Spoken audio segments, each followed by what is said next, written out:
Welcome to the Computer Science Department at Tennessee State University.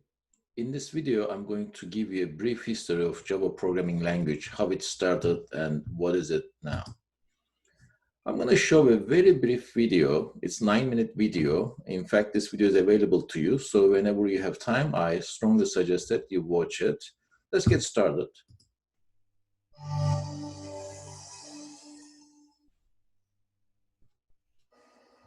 Hello, I'm James Gosling. Okay, so this person that you see is the main developer of Java programming language. His name is James Gosling. He received his PhD from Carnegie Mellon University in computer science in 1983. After he completed his PhD, he worked at IBM just over a year, and then he joined Sun Microsystems in 1984. For the ones who may not know what Sun Microsystems is, Sun Microsystems used to be one of the major IT companies in the late 80s, 90s, and then early 2000s. And it was acquired by Oracle Corporation in 2009. As you may know, Oracle is one of the major IT companies that develops and sells database software and technologies as well as enterprise computing systems. After James Gosling joined Sun Microsystems in 1984, he initially started working on a Windows system. But at the same time, MIT was also working on a Windows system called X Windows. And unfortunately, the market picked MIT's X Windows system over James Windows. So from 1984 to 1990, James Gosling joined a team called Green Team at Sun Microsystems. The goal of the Green Team was to develop a platform that enables consumer electronic devices communicate with each other. For example, in your home, your TV talks to your VCR talks to cable box, and so on. So this was very interesting time. And James Gosling and his team developed something called Star-7, which is a multimedia remote control. It's a kind of early version of iPad, and this video shows that device to you. In fact, some of the Green Team members left Sun Microsystems and joined Apple, and they were the pioneers of the iPad that developed at Apple. So the goal of Star-7 is to make sure that your TV, your cable box, your VCR talk to each other. For example, you can somehow pick TV, you can navigate the channels that TV has, you can bring a TV guide that can show the weekly schedule of every channel, and then you can drag and drop a TV show on the VCR, and that tells VCR that that TV show needs to be recorded. So let's go ahead and watch a little bit. And this is Star-7. Star-7s were built as part of the Green Project at Sun Laboratories between 1991 and 1992. These are prototypes of a handheld device that was built to do some exploration of some issues into consumer electronics. So this is just a prototype device. The pieces in this device were just purchased from different companies, for example, LCD screen and the boards inside, antenna, and so on. But do you see the similarities with this device and iPad? In fact, think about this. This is it's about 30 years ago. The Star-7 is, its guts is a Spark Station motherboard. The screen is from a Sharp LCD color television. There's a 900 megahertz spread spectrum, 200 kilobits radio. There's a couple of PCM-CIA card slots. There's an infrared transceiver for talking to TVs and VCRs and that sort of stuff. A couple of speakers off of a Nintendo Game Boy. The motherboard is... So I'm gonna skip the video to little later. Okay, so this is the TV guide. This is the TV. When you click, you can pick the TV guide. There's a simple gesture language. One of those. Here you go. In this one, for example, you pick a TV show and you drag and drop it into your VCR.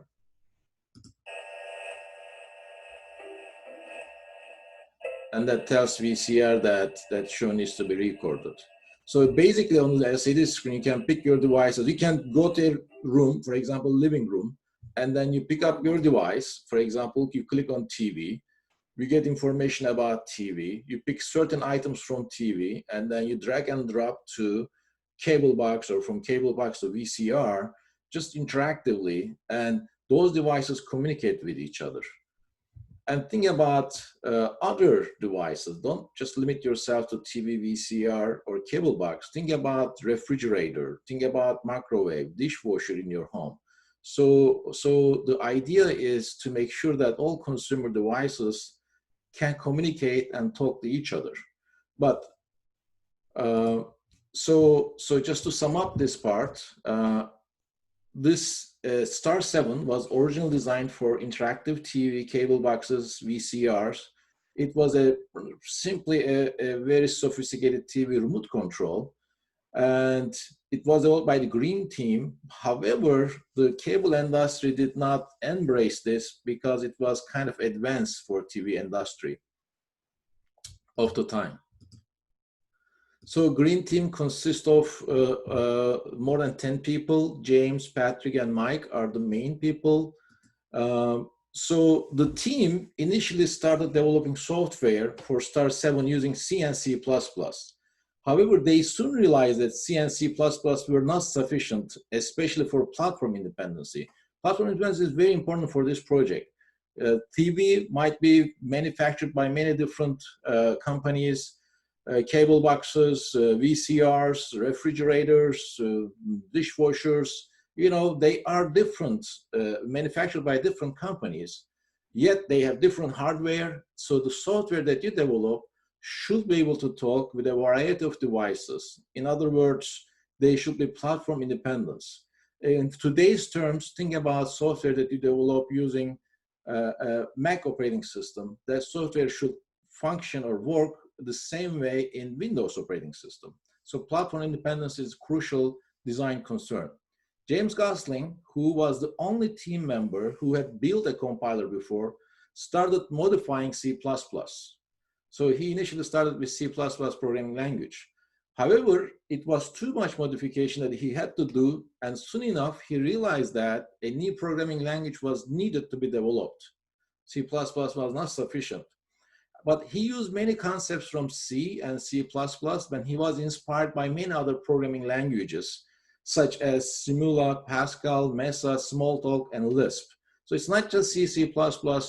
So basically, he eliminated the concepts from C++ that are problematic. For example, he added garbage collection. In C++, when you create an object, you have to clean the memory manually, and that may cause a lot of problems. Or in C++, for example, we have multiple inheritance. It makes programming a little unmanageable. So he eliminated that. He added single level inheritance. We'll talk about those in time. And initially, he named the program Greentalk programming language, but then he changed it to awk. The reason is very simple. He was sitting in his office and he was looking out of the window and he saw an oak tree and he just named it awk. So from 1990 to all the way to 1995, it was named awk. In 1994, awk was integrated into Netscape Navigator, which was the most famous internet browser of the time. And at that time, web browsers, they had only static content. But addition of Java enabled those web browsers to have dynamic contents, for example, an animated image, and so on. It was like a breakthrough for the time. And in 1995, they realized that there was a trademark issue with a company called Oak Technologies, and they had to change the name. The Green team was having coffee in a coffee shop. They came up with name Java because Java is an island in Indonesia where first copy was produced and called Java. So the name was has a very interesting history there. So let's talk about the platform independence a little bit more, because that's a very important part of the design. Platform independence is crucial for consumer electronics companies. An electronic device, such as a phone, have a lot of different parts, hardware, for example, LCD screen, resistors, capacitors, boards, and wires. Those parts are easily replaceable with different vendors. You know, you can just switch, instead of sharp LCD, you can use another LCD, and so on. So you can buy any of those from a number of suppliers without being held to be tied to any particular supplier. So this gives freedom to companies. This is what you want. However, the situation with CPU chips is a little different, because CPU chips heavily depend on, at that time, C and C++ binaries.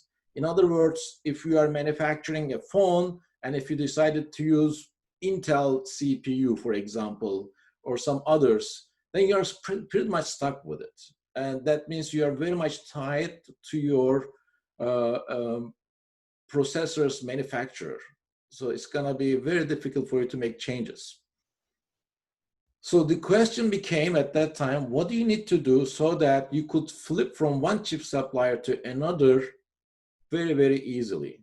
With Java, you can write code that can run on machines that have not been invented yet.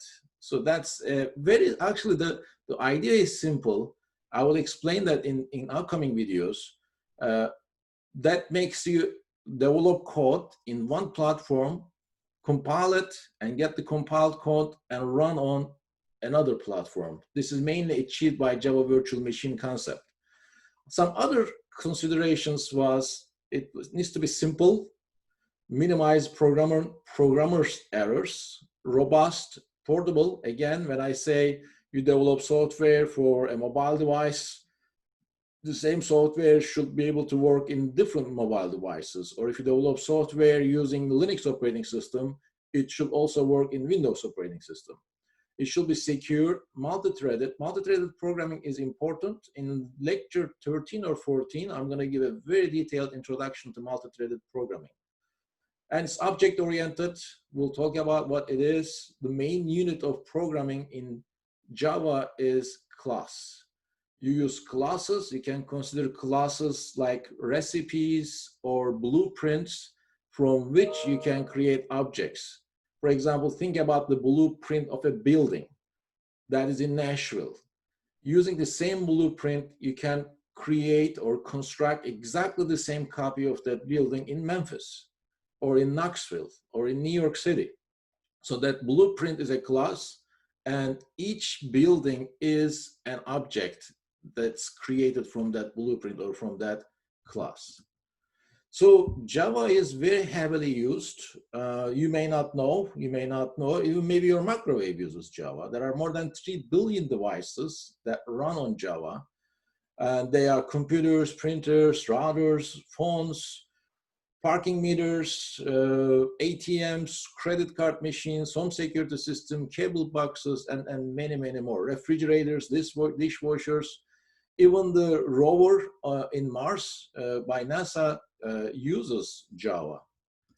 So just to sum up, Java is an object-oriented programming language. It's a very simple programming language. You can be an expert easily.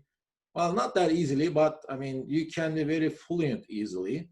It's highly related to C and C++ programming languages. It's a high-level programming language that means the code that you write is easily understandable by humans. There are some low-level programming languages such as assembly, but this is a high-level programming language and it's easy to read.